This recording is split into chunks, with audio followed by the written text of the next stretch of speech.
হরে কৃষ্ণ মাতাজি, হরে কৃষ্ণ। আপনি এই শুকনো তুলসী ডালগুলো নিয়ে কি করছেন?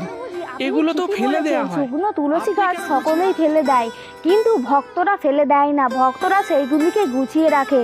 তুলসী পাতা যেমন ভগবানের খুব প্রিয়, তেমনি শুকনো তুলসী গাছও ভগবান শ্রীকৃষ্ণের খুব প্রিয়। এই শুকনো তুলসী গাছ কি কি কাজে লাগে সেটাই আপনাদেরকে বলবো, ভিডিওটি না কেটে শেষ পর্যন্ত দেখতে থাকুন। 1 নম্বর, যে সকল ব্রাহ্মণেরা হোম যজ্ঞ করে বিভিন্ন কাঠ দিয়ে, শাল কাঠ, বেল কাঠ, তার সঙ্গে যদি তুলসী কাঠ দিয়ে যজ্ঞ করেন তাহলে অগ্নিষ্টম যজ্ঞের ফল লাভ হয়। 2 নম্বর, যে সকল ব্যক্তি শুকনো তুলসী কাঠের আগুন দিয়ে অন্ন রান্না করে সেই অন্ন ভগবান বিষ্ণুকে নিবেদন করেন, তার সেই অন্ন মেরুতুল্য হয়।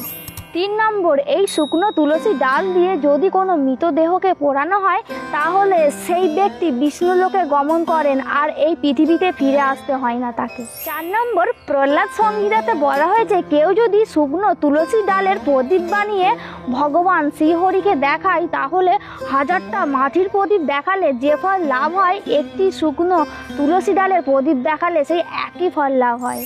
5 নম্বর, কোনো ব্যক্তি যদি কোনোদিন কোনো তীর্থে না যায়, ভগবানের নাম স্মরণ কীর্তন যদি কোনোদিন নাও করেন, মৃত্যুর পর যদি তাকে শুকনো তুলসী ডাল দিয়ে দাহ করা হয় তাহলে সেই ব্যক্তিকে আর এই জগতে ফিরে আসতে হয় না।